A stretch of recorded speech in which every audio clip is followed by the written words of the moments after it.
Poetry Corner with Jumoké Fashola. Well, today I'm joined by somebody who has a variety of talents, including poetry. Bettina Schroeder is a German-born, London-based, multidisciplinary artist and author of Flirting on an Escalator, and joins us now. Bettina, thanks so much for coming in. Bear with me one sec.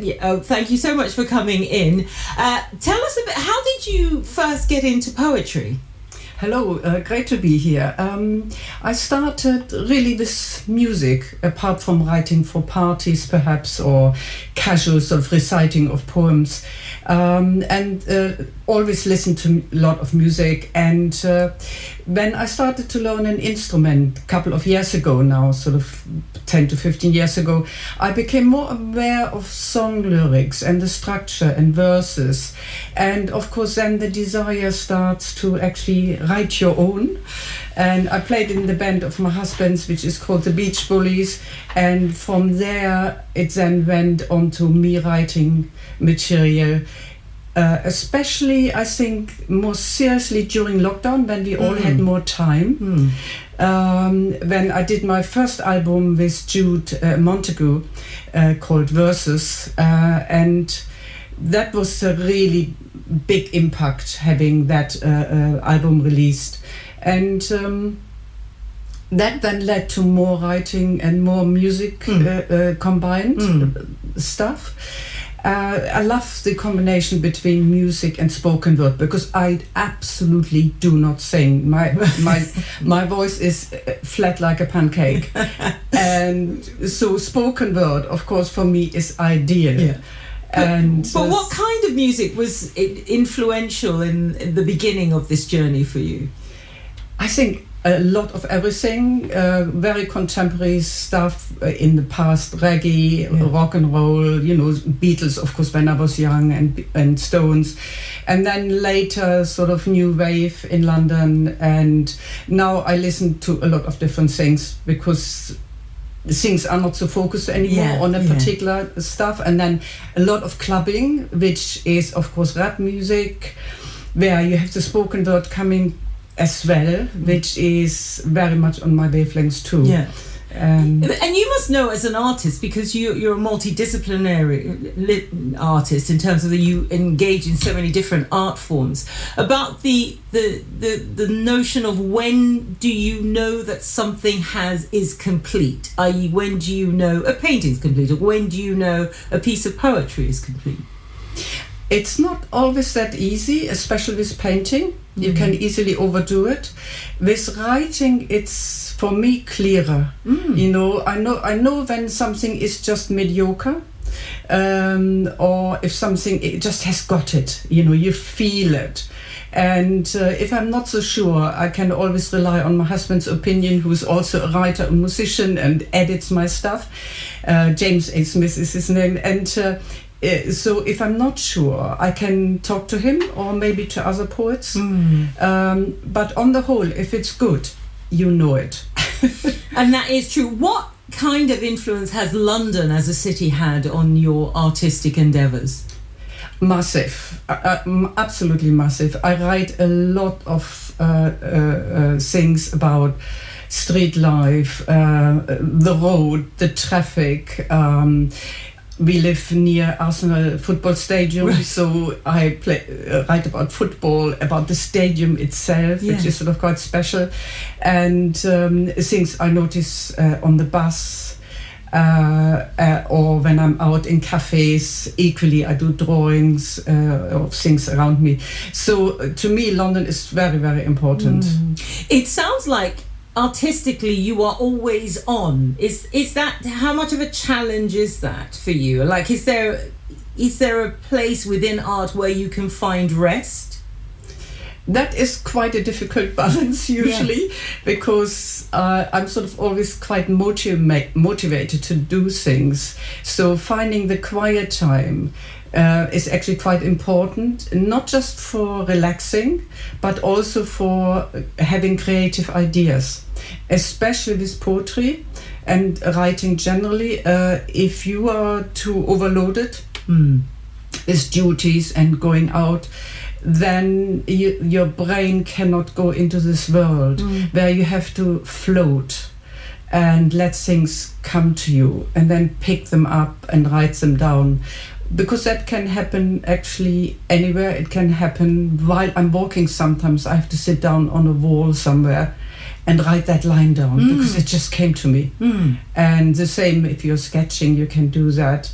And music, of course, you need a certain environment. Yes, yeah, that's true. Unless you break out in song, which I'm not likely to do. Well, you keep threatening. I mean, you know, there might be a moment where you do that. I'm also curious for you about where you get inspiration from. When you've talked about, you know, the places you live and London, but are there poets that you find particularly, you know, inspirational? I think there are so many poets around at the moment, so I actually try to not listen too much to other poets, because then you get it all mixed up with your own. So that is something I'm very aware, because I also perform a lot at poetry events where I listen to poets a lot. And there are lots of wonderful people out there, and then some of the classics, of course, and in my early life it was the German poets Schiller and Goethe, and then the Dada movement, Kurt Schwitters, that sort of chaotic way of thinking. Also, I'm a great James Joyce fan, where you have this freedom, you know, that unconscious, just letting it rip. Yes, yes. I mean, those people are, I mean, especially Joyce, I would say, was quite a strong influence on my way of writing. It's a fascinating thing, as you say, and it's a very challenging little edge about where inspiration overtips into potentially influencing your work. How difficult is that to navigate?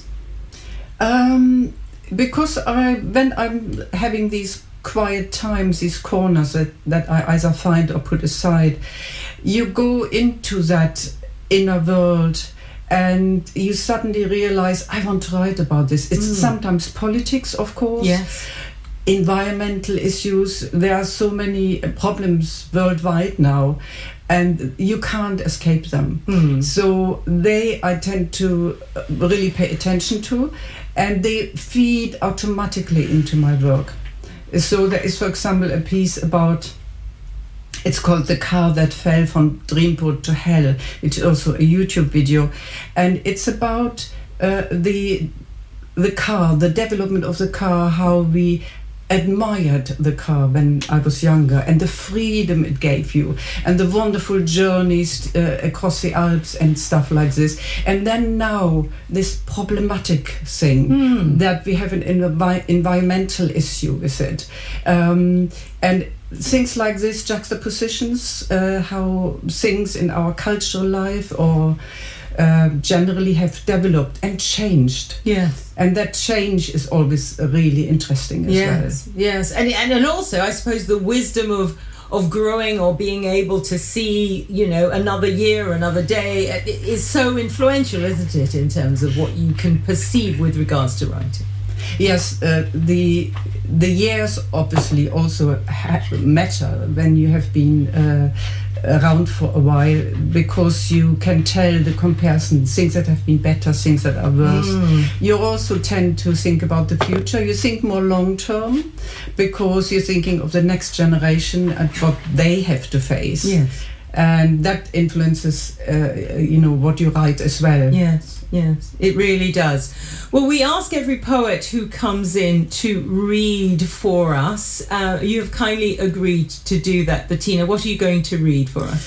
I'm reading a poem which is called I'm Worried About. And it was written during COVID, but it's also partly a bit of a love poem, really.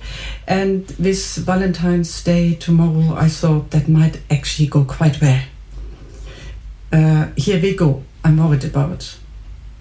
I'm worried about a lot of things. I'm worried about what tomorrow brings. I'm worried about that Brexit thing, but not about you, darling.